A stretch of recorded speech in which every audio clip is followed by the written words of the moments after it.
opinions expressed in this episode are personal. They do not necessarily reflect the views of this streaming platform. Good day, everyone, and welcome to another edition of Let's Be Diverse. I am your host, Andrew Stout.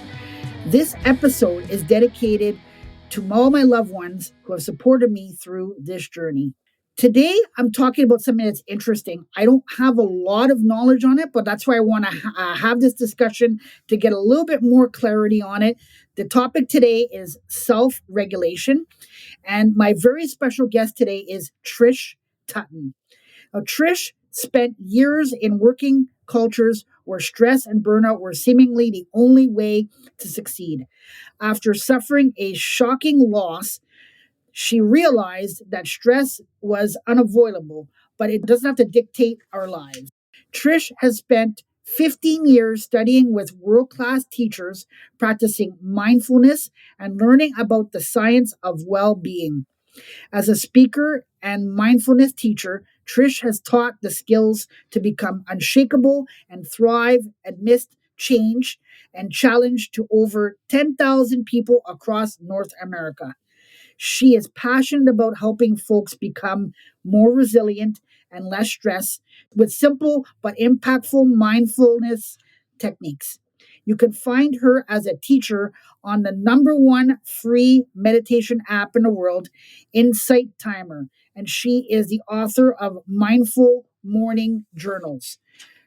The first time I met Trish was one of those conversations where I almost didn't want to put down the phone because some of everything that she was telling me was just golden nuggets, and I was kind of disappointed in myself because I didn't have a pen and paper at the time. I was actually walking outside, but if I had a pen and paper, I probably would have been taking all kinds of notes from what she was saying, because she just has super knowledge in many different aspects, and she's a super individual, super nice, caring, and compassionate. So we're so happy to have her.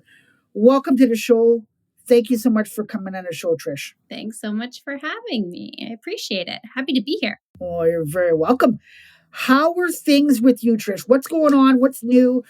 Give us the deets. What's happening? Tell us. Give us everything. Well, in this moment, I'm currently looking out my window. We're mid to late March, and it's snowing where I am. I'm in Banff National Park in Alberta in the Rocky Mountains. We're getting some snow, so I'm looking forward to maybe a few more ski days. And then, honestly, in a couple weeks, I'm headed south with my family. We're going to Jamaica for a nice beach. So I'm ready for some snow and ready for some beach. Oh, man. I am all on board for that trip to Jamaica. I feel that's going to be such a great time. I've been myself, and it's it's so beautiful there. I love it. I love the culture. I love just everything. The beaches are beautiful. The weather is beautiful. The culture is beautiful. The food is amazing. The jerk chicken and the roti, and my mouth just waters just thinking about it. So, well, maybe offline you'll have to give me some of your favorite spots. Oh, absolutely, for sure. The last time we were there, we actually got, I don't know where you're staying, if you're staying in a resort, but we took, so there are those people that take you on excursions. Sure. So what we did was we asked the guy to take us to the best spots to eat. Yeah. And he took us. So he took us to a roti hut.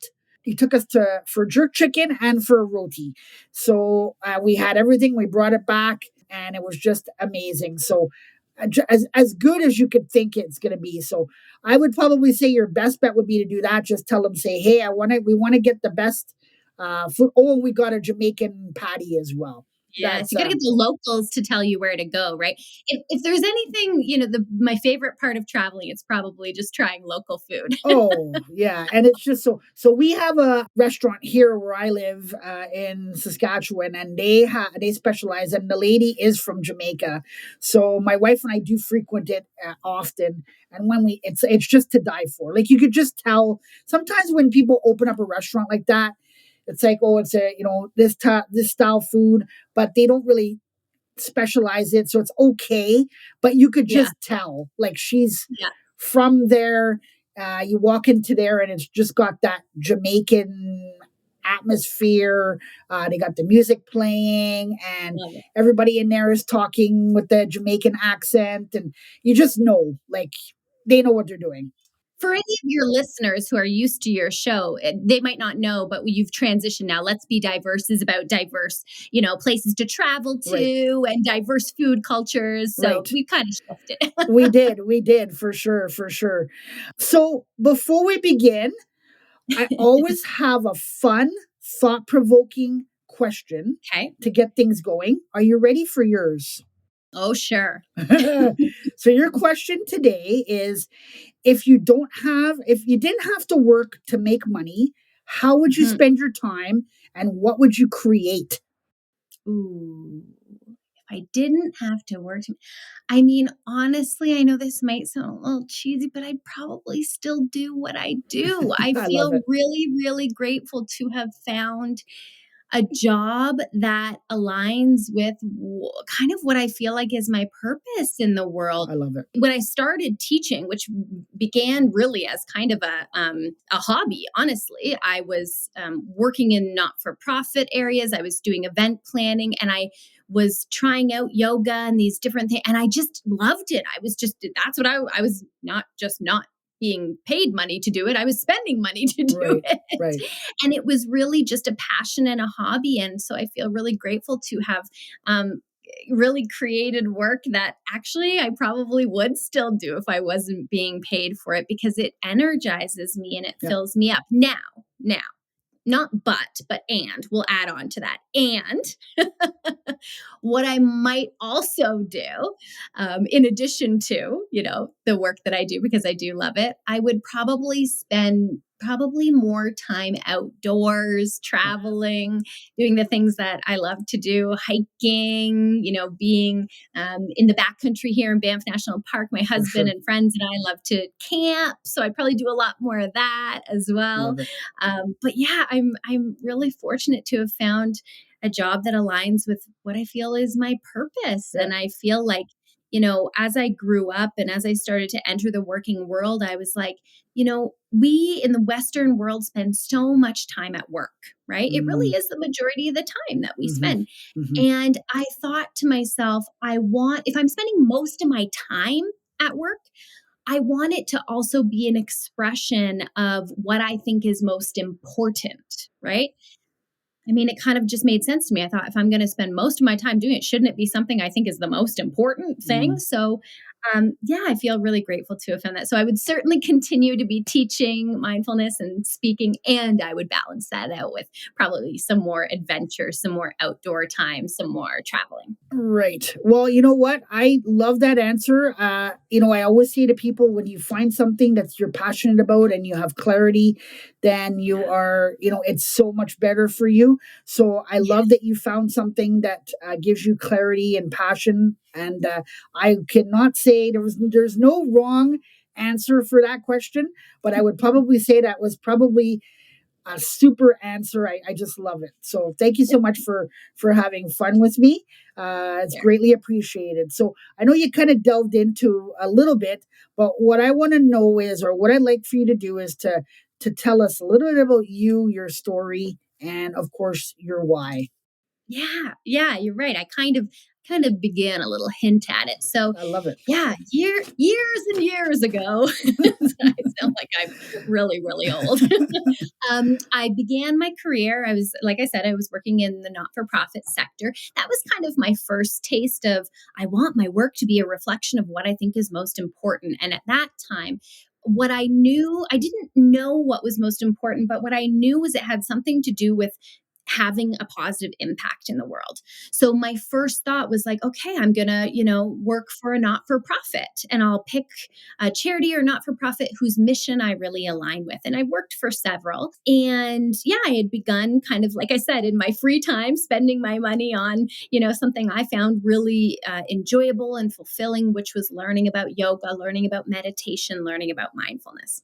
And so it was kind of these two parallel tracks. I was building this not-for-profit career, and I was on the side practicing yoga and meditation and mindfulness. And then I started to do a little bit of teaching. I ended up getting certified to teach, and alongside my kind of 40, maybe more like 60 or 70 hour a week job, I was also teaching a couple of yoga classes each week. And I also was experiencing, stressors in life and challenges and difficulties. I was in event coordination for not for profits. And I actually have since learned that an event coordinator is in the top 10 most stressful jobs, period. So now it's funny looking back, I go, and now I teach people how to manage stress. Maybe there's no coincidence there. But I was kind of doing this parallel thing, working, experiencing stress, experiencing really for the first time at the beginning of my career, workplace culture, and seeing my friends and my colleagues really struggling with stress and experiencing burnout, and starting to notice myself kind of, teetering on the edge of burnout several times. And at the same time, realizing that these practices that I was learning through mindfulness and meditation were actually supporting me really incredibly in my stress management. They were helping me to not get to the brink of burnout like I was seeing in my colleagues. And I then, a couple years into that situation, I experienced what I call kind of a clarifying moment. And I think, everybody has these moments in their life. And unfortunately, they're often marked by some sort of loss. And it could be a job loss, or it could be a health scare, or it could be a loss of a loved one. And in my case, that's what it was. My mom had a very, very short battle with breast cancer, and we lost her really, really suddenly. And she was only 55.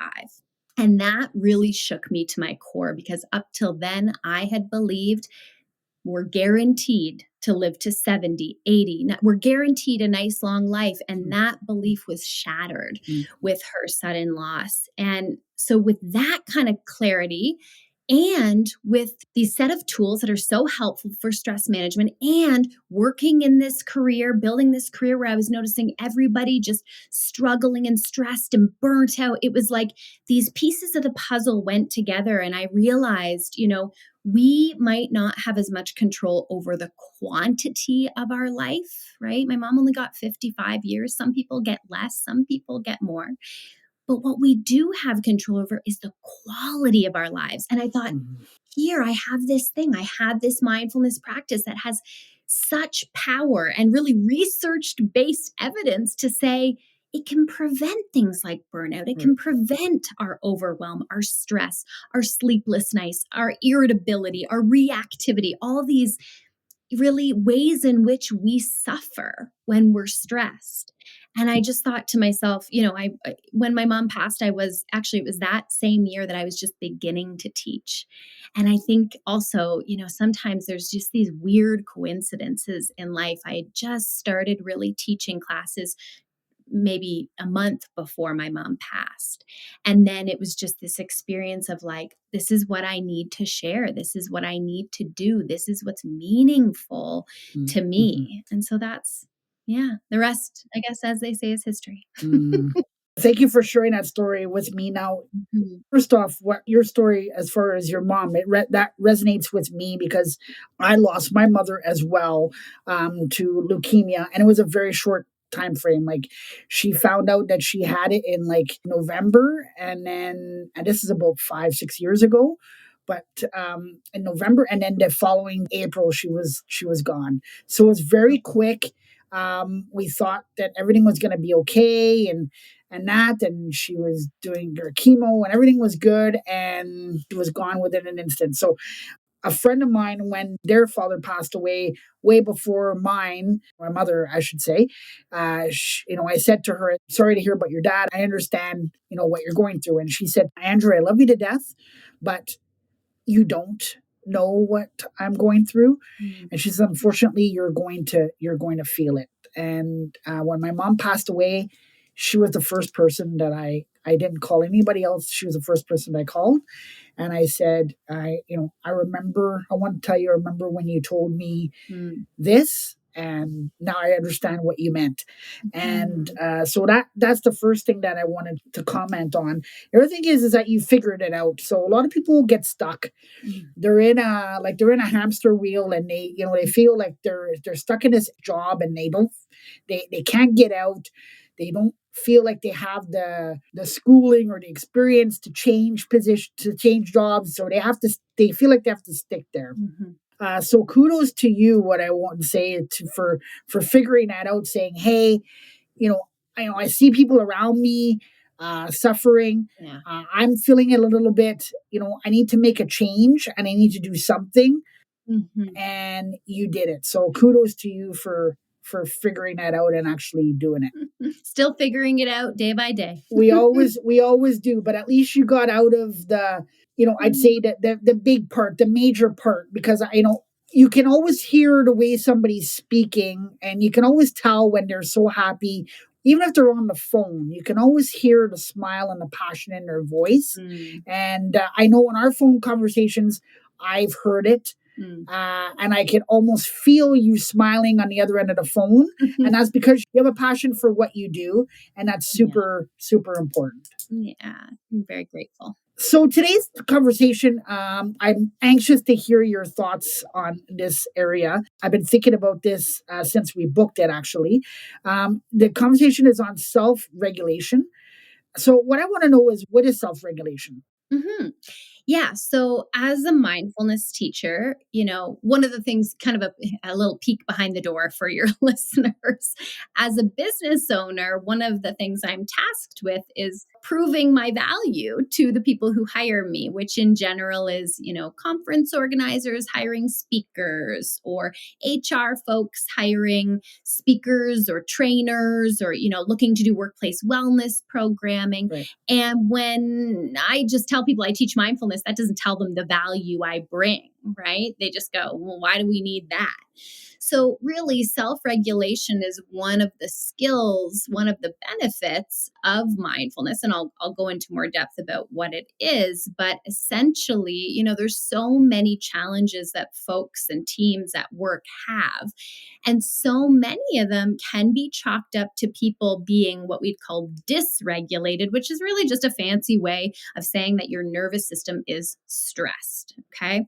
So think about all the repercussions and all the negative side effects you experience when you're stressed. Well, first, maybe you try to fall asleep and you can't because your mind is spinning and worrying and wondering and what ifing. Okay. So then you get a bad night's sleep. You wake up in the morning and you're cranky immediately and you're irritable. And first, maybe it's with the person you live with or the people you live with or your family or your roommates or whomever. And then you didn't get enough sleep and you're tired and you're cranky, and then you spill your coffee and now you're more irritable. And then you get to work and now you have to interact with clients and you're irritable. And you have to try to get through, and then you've got an email from someone and it's bad news about a project you're working on. And then you're even more upset. And then you're tasked with going to a meeting and trying to solve this big problem that's costing your company lots of money, and you're tired. Remember, you didn't sleep. So your nervous system is in that kind of stressed out state. You actually don't really have access to the part of your brain that is good at problem solving, at being creative, at coming up with those solutions for that problem, right? Then you're so tired that you just think, oh God, I need a fifth cup of coffee right now. So you see where this is going. It's a domino effect, right? You don't have the energy maybe to take care of yourself, to do that meal plan you thought you were going to do. You wanted to make that food that would really nourish you and energize you. You don't. So you, who knows, get something for lunch that kind of, it gives you a little boost, but then you crash in the afternoon. Now you need more coffee, more sugar. And it goes on. And then that night you have another bad sleep because you drank too much coffee. And we all know, many of us know what it's like to be on that hamster wheel of stress. So again, the fancy word I'm using for that is dysregulation. It's a nervous system state. So the power of what I teach, mindfulness, is that it helps us do the opposite. It helps us self-regulate. So now I'll kind of go into what that is. So there's a couple different kinds of self-regulation. One, there's behavioral self-regulation, which is basically just your ability to act, to implement behaviors that are actually having your long-term interest, your best interest in mind, right? And they're consistent with your values, with what you care about. It's the ability for us to either behave one way or behave in another way, right? So maybe eat the meal that we know is going to make us feel good and nourish us instead of eat the meal that we're going to just feel really crappy after. Or it's our ability to, decide to take the behavior and go for the long walk after work instead of just sit and scroll on our phone. Okay. So if you have ever, a really good example is like if you've ever dreaded doing some exercise, I think we all have dreaded doing our exercise. I'm already dreading my personal exercise tomorrow morning. So we've all been there. If you've ever dreaded it, but you've actually done the exercise anyway, that's behavioral regulation. Okay. You're choosing your best long-term interest in mind. Then we also have emotional self-regulation, which involves having an influence over your emotions.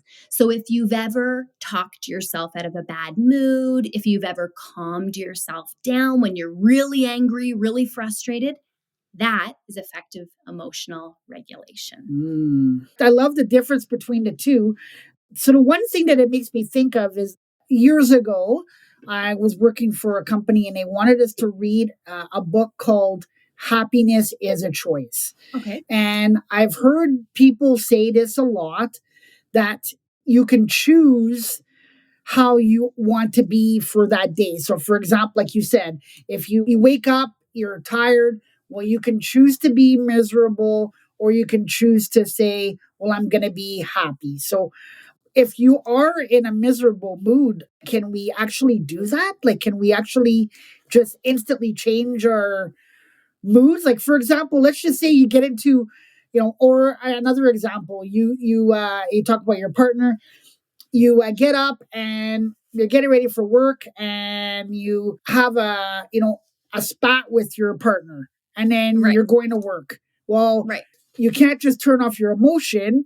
You're going to be like thinking of that like most of the morning probably because you're annoyed. So can we actually change because it seems that you've talked about the different types of self-regulation before. Yeah. Can we change it? Yeah, I would say, yes and no, right? And I would actually say they're intricately connected, behavioral and emotional. Okay, so let's go back to that example of like losing a night's sleep, right? And then you're really cranky and you've got some kind of like frustration, some of those emotions. But it's probably due to the fact that you didn't really get a great sleep and then some other things might have occurred. So can you just choose to flip a switch and feel a different way? No. But you might that day be able to say to yourself, okay, I'm going to display some behavioral regulation and I'm going to plan tonight to do a few things to get a better sleep. Right. So that tomorrow I feel better. Now, I can also in the moment make choices to focus on certain things rather than others. I could make a choice to notice. This is another really big benefit of mindfulness. I could make a choice that day to notice, wow, I got a really crappy sleep. And now my mind can't stop dwelling, can't stop thinking about that conversation I had with my partner, that little, tiff we got into. I can, with mindfulness, choose to notice, wow, I can't even focus on my work because I keep thinking about this. I'm going to do my best. And this is the skill that we train with mindfulness is we train a mind being in the present moment instead of wandering back to 8 a.m. this morning when I had that little spat with my partner. Right. So in a way, we can kind of do a few things there. We can notice, wow, my mind keeps wandering. I'm going to practice my mindfulness and keep my mind in the present moment on the task I'm doing, knowing that tonight, the next time I see my partner, maybe we should have a conversation about this, both coming from a nice, calm, centered place. Maybe I get to work. I notice my stress level is all like I'm dysregulated. My heart's racing, my jaw's clenching. I'm, wearing my shoulders as earrings. I'm so tense. Maybe in that moment, it's not a choice just to say, I'm not going to feel this way anymore. But it could be a choice to take an action like a simple breathing practice, a mindfulness practice, to remove the shoulders from the ears, to regulate the heartbeat, to regulate our nervous system. Then so I can actually show up to my work, I can pay attention, I can do my work. Later tonight, I can then talk to my spouse from that calm, centered place, and we can figure our stuff out. And then I can go and do something that's really going to keep regulating my nervous system, calming me down. So guess what? Now I put my head on my pillow at night Now I can fall asleep. Mhm. Then I wake up tomorrow morning. Now I'm in such a better place because I've done a few things. I've done a bit of emotional regulation and I've done some behavioral regulation. So I want to ask you this though. So, like, for example, in a work setting, okay? So let's just say we'll go with the scenario. We haven't had a lot of sleep. We're tired. We get into work. You had a spat with our partner. Yeah. We're in a bad mood. Can we decide, like, for example, if your coworker says something to you that you wouldn't normally like, but can we decide, okay, I'm gonna use my behavioral self-regulation and Yes. I'm going to decide I'm at this point I don't want to say anything because I don't want to start something. Can we do that? Yes, you absolutely can. This is literally one of the things that I teach people in my workplace training programs. Right. One of the things I teach, I call it turning a reaction into a response. Right. Okay. If you want to know or understand what a reaction is, a reaction often comes from when we are in that dysregulated state. We're irritable, we're angry, we're frustrated. Right. We're just, it's like we're wearing a coat that's 5 sizes too small, right? It's uncomfortable. We're uncomfortable. We're angry, maybe. And a reaction usually, again, comes from that tense place. It usually comes really, really fast, right? It would be like, Andrew, if you said something to me and then I just jumped on the back of it and, it's probably aggressive too. That's usually what a reaction is. And a reaction is usually because we're kind of just running on autopilot, right? So I teach people a really simple tool, and this is I probably have hundreds of tools I teach people. It's a simple tool to actually do both of the things we just talked about. It self-regulates your emotions. First of all, it helps you to go from a 10 out of 10 of I'm angry, I'm stressed, I'm irritable. It helps you to bring that down a little bit. That's the first couple steps of this technique I teach. Then it teaches you how to regulate your behavior. Right.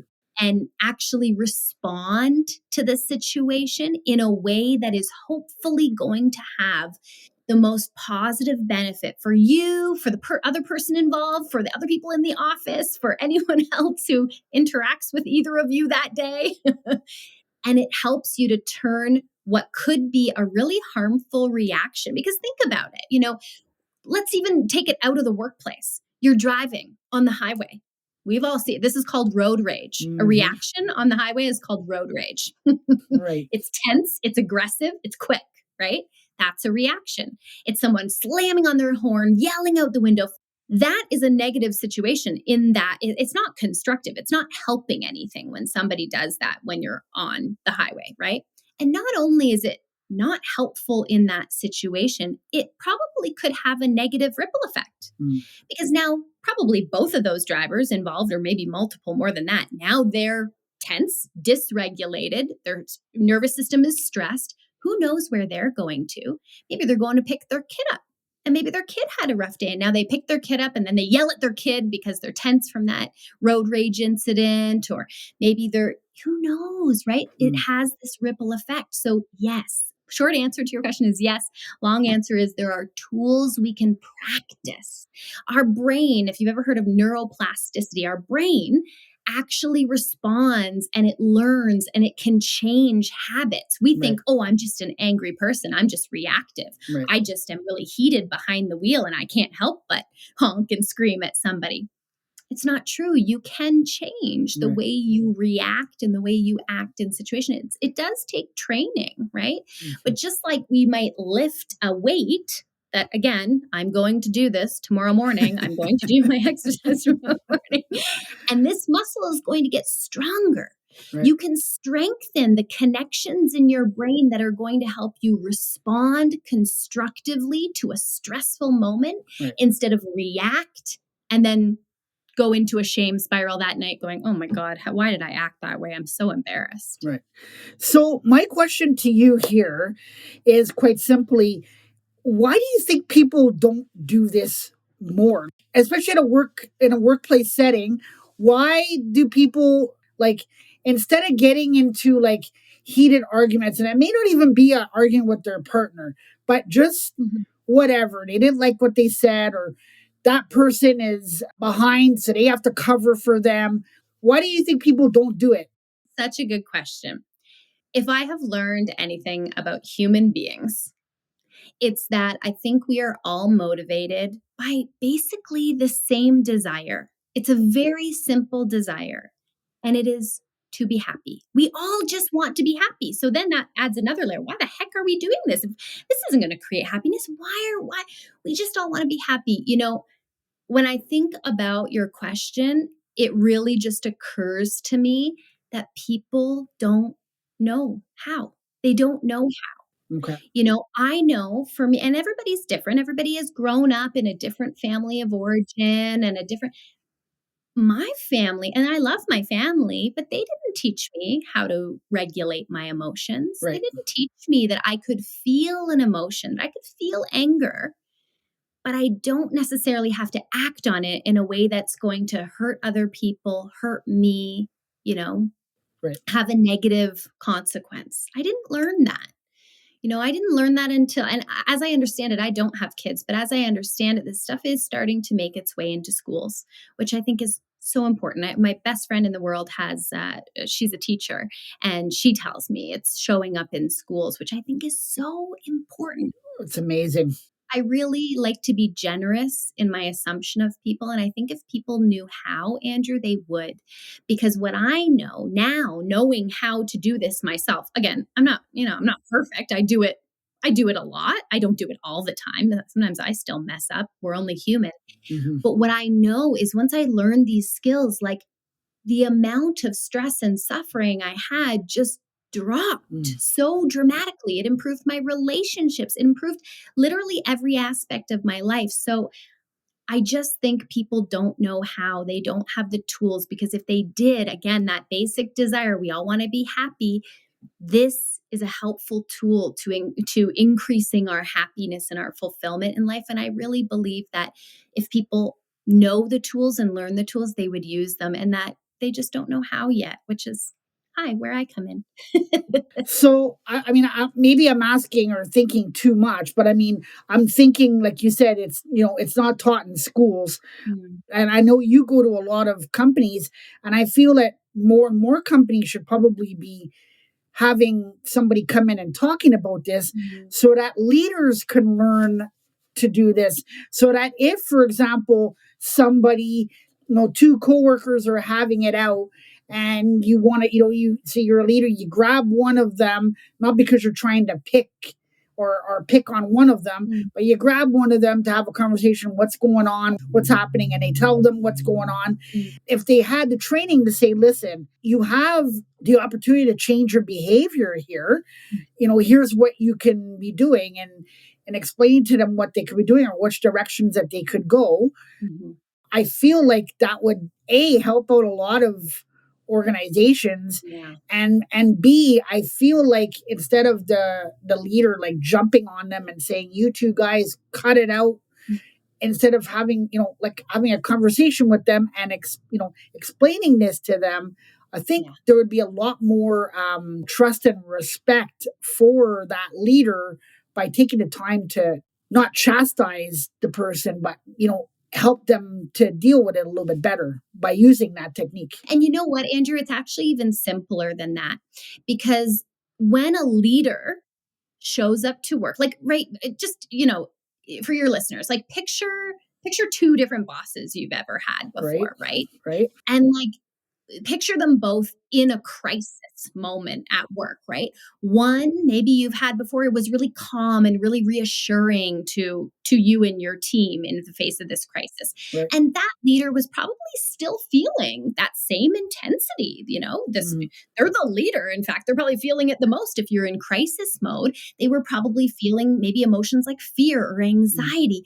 But if they're showing up to their team calm and reassuring, they've probably self-regulated. Right. So they're not acting impulsively on their emotions or their stress. Right. They're acting intentionally based on choice. Maybe you've also had another leader who, in times of crisis, is high strung, is irritable, is reactive, taking actions, again, behaving in ways that are fueled by their stress and their emotions. And if you've had a leader like that, it adds even more stress to an already tense situation. Now, the interesting thing is because of an effect called the mirror neuron effect. It's the reason why if I yawn right now, which I might because it's getting close to my bedtime, if I yawned right now, Andrew, who's seeing me, he would probably yawn. That's the mirror neuron effect. Okay, it means that more than just germs are contagious for us. A yawn is contagious. You mentioned we had spoken on the phone before, and you could hear that I was smiling. You could hear our emotions are contagious. Right. So what that means is if your leader in a time of crisis has self-regulated, they show up calm and reassuring, guess how the team is going to feel? Right. They're more likely to feel calm and reassured and confident that they can navigate that challenge.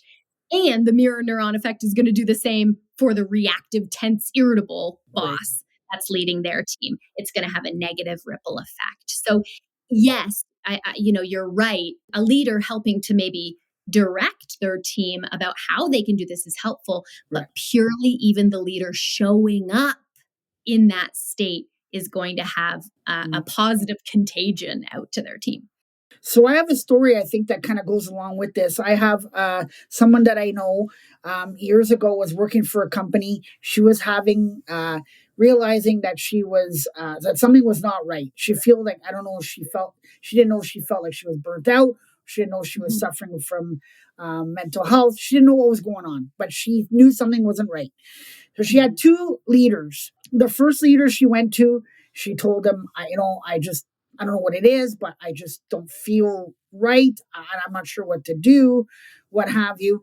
So this first leader told her, listen, I'm not sure what it is. Why don't you go take 5 minutes? Basically telling them to just basically go walk it off, like if they hurt their ankle. Go walk it off, take a time out, come back, right, and you'll be fine. The second leader she went to go talk to the other leader, and she told them exactly what she told the first one. And he said to her, what do you need from me? Do you need me to listen? How can I help? Do you need a shoulder to cry on? Do you need me to take you home? Do you need me to take you somewhere? What do you need from me? Tell me what you need from me, and I'm going to do it. So I'm just thinking like this, they're two different people. They both chose their own behaviors of how they're going to react to the situations. And it's the same company. They both worked together. One handled their behavior was one way, and the other one's behavior was another way. Interesting. Yeah, absolutely. Yeah.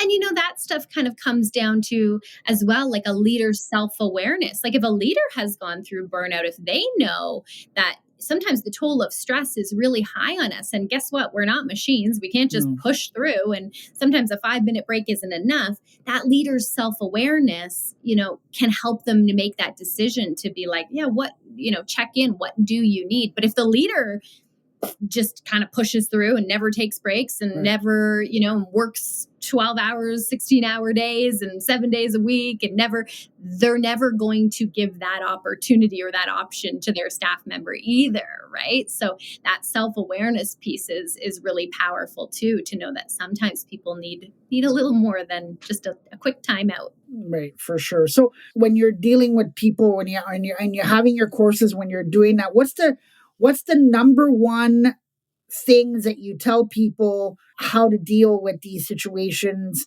I know you said there's two different types, but what's the number one things that you tell them how to deal with that to get them through that situation? What's the number one things? Yeah, I think, self-regulation comes down to self-awareness, right? So what we're regulating, again, is our behavior and our stress and our nervous system. Well, we can't know to actually regulate unless we know that our stress is mounting and that we're getting, right? It's kind of like you only know how to take care of your vehicle because your vehicle has gauges, and you go into your vehicle and you look at your gauges. Is my gas low? Oh, I need to fill up because I've got a big drive coming up, right?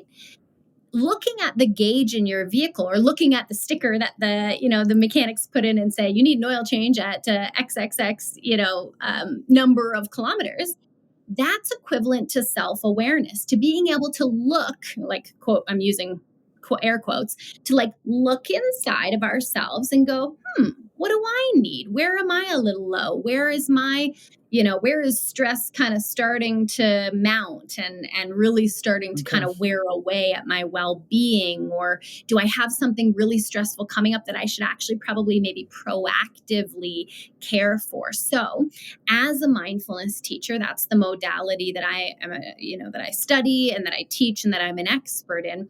The practice of mindfulness, any techniques, and there's many, are all encouraging our mind to be in the present moment. And we might be like, mind in the present? Well, yeah, where else would your mind be? Well, thinking of things from the past, right. Worrying about things in the future.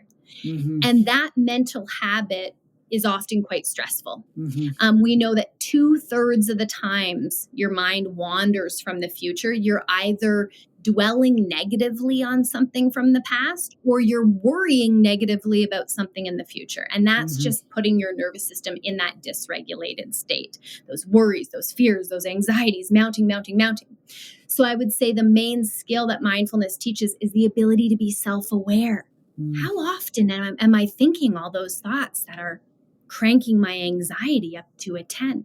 Mm-hmm. How often is my mind somewhere other than the present moment? How often am I feeling myself wear my shoulders as earrings?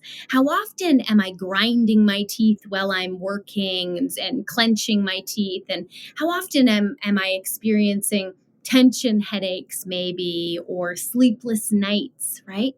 Because that knowledge piece is really so important. We have to know before we take action. We have to know, I'm feeling stress. The stress is mounting, or that I need to take some proactive steps, right? If we just never change our oil until our car breaks down, well, there's burnout, right? Right. So the ability to practice that self-awareness piece, powerful. So having, instead of, letting it, from what I'm understanding, instead of letting it, fester, trying to be like more self-aware of like you said, the present. Oh my God, this is what's happening. This is how I'm feeling. Okay, what do I need to do to fix it? Instead of letting it go is what I'm getting. Yeah, that's right. Or even just noticing the self-awareness to go, this last month has been a really intense one at work. We had that big project, that big client, and I have been irritable. I have not been pleasant to work with or live with. What can I do, again, to emotionally regulate myself so that, yes, I'm going to have those feelings. I am going to be irritable. Of course, we're going to be irritable. Life is hard. Work is hard. But what can I do to reduce my irritability? Can I do some breathing techniques? Can I do some mindfulness techniques? Do I need to go back to that really relaxing yoga class I used to go to 10 years ago and I felt so good and I haven't been going because I've been so busy? Right. Do I need to make time for something I'm passionate about? Oh, I used to love reading books about, I don't know, whatever, right? And I don't do that anymore. And that really brought me a sense of joy. Do I need to, I'm just making these things up, but maybe you used to play guitar and that was something that brought you a lot of joy and relaxed you. Do I need to get that out and start doing that? And maybe that will make me less irritable. Because at the end of the day, I always come back to this motivator of this loss of my mom. Listen, life is short and it's so precious. Do we want to spend our life irritated, reactive, frustrated? Is it worth it? No. Absolute. To me, no. It's not. So that awareness to know when we're in those states that we need something to help us manage, really. Right. I love that. I love all of that. It's such a great topic, and it makes you kind of think about things a little bit differently. And you probably were thinking that way before, but, you just kind of like, maybe I should kind of look at things a little bit differently. I think what you're pointing to is this. In the busyness of the modern life we live in, Right. it is so easy, and so many people do it for their whole life. It is so easy to get caught up in the minutia. Right. Oh, what's the task I need to do tomorrow? Oh, the laundry. Oh, the kids' lunches. Oh, and then soccer. And then, oh, I got to get those groceries. And then I got to do that. And every day becomes like a slog, living life. Right. And I think what you're pointing to and what I try to encourage in people is to like pause, stop for a moment and zoom out. Right. Zoom out of your life, right? If the last 6 months has led you to burnout and you just feel like you're on a hamster wheel and you're always irritated and you're not sleeping and you're not eating and your body feels like crap and your mind feels like crap and your heart feels like, is that worth it?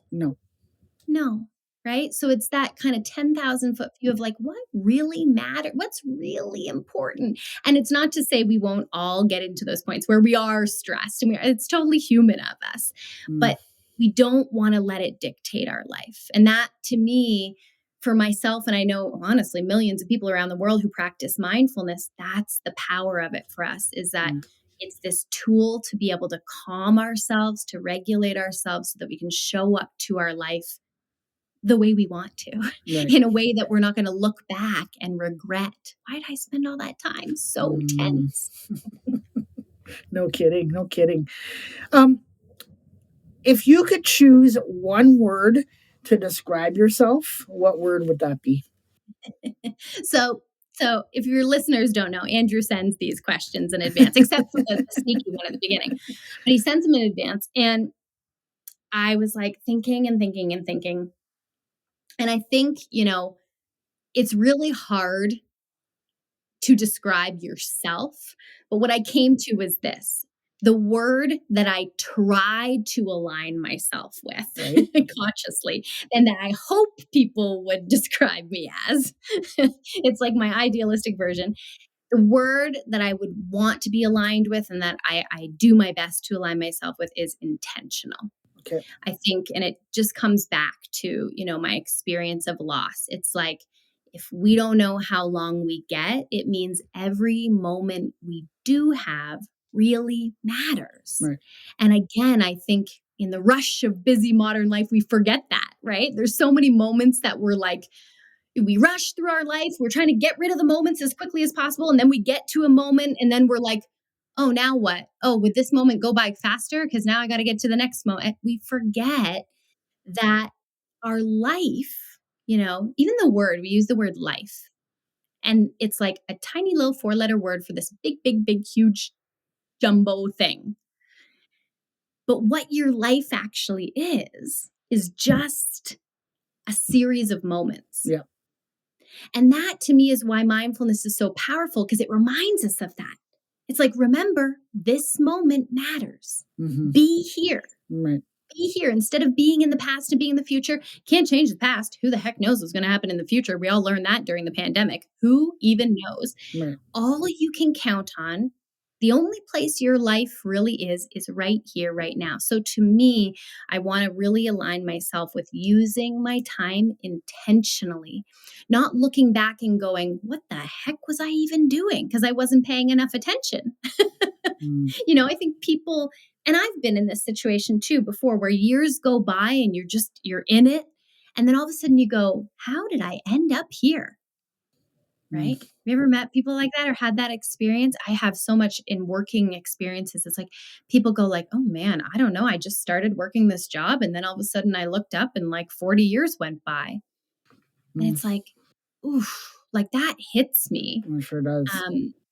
And it's like, I don't want to live that way. I don't want to get to the end, whether that's tomorrow, next week, 5 years from now, 50 years from now. I don't want to get to the end and go, what the heck was I doing? I wasn't paying attention. I wasn't making any choices. I was just on autopilot. Yeah. So intentional is my word. So I love that word for you. I think that's a super word for you. I think that fits a T of who you are. A word that I would pick for you as well is powerful. And the reason why I say powerful is because I mentioned earlier We've had several conversations over the phone and several conversations back and forth. And the conversation, the memories of the conversations that I've had with you were powerful. Because just the way your words are so intentional, and you just have a way of soothing somebody and making them feel good. So I just say that word would be, the word powerful would be one that I would pick for you as well. Thank you. I received that. I'm going to receive that. I will not forget that anytime soon. Well, I hope not, because I really feel like it's that word for sure. I want to take the time to thank you for coming on. I really feel like this was such a great conversation. I feel like it went really well. It was so fun. And I think there's so many golden nuggets that you put forth for our listeners. So I really want to take the time to thank you for coming on. You're such a genuine, compassionate individual. And I appreciate you for you. And I appreciate you taking the time for us today. Thank you. I appreciate you hosting me as a guest. You know, this is one of the ways that helps me to get my message, the teachings of mindfulness, which are not mine. They're, they're universal, they're everybody's, but it's what helps me share my message. And that really helps me stay aligned with my purpose. So I appreciate the platform and the invitation. You're very welcome. You can come back anytime you want. You're welcome anytime. Love it. On behalf of myself and my guest, Trish, I would like to thank you all for listening today. And until next time, everybody, be safe. And remember that if we all work together, we can accomplish anything.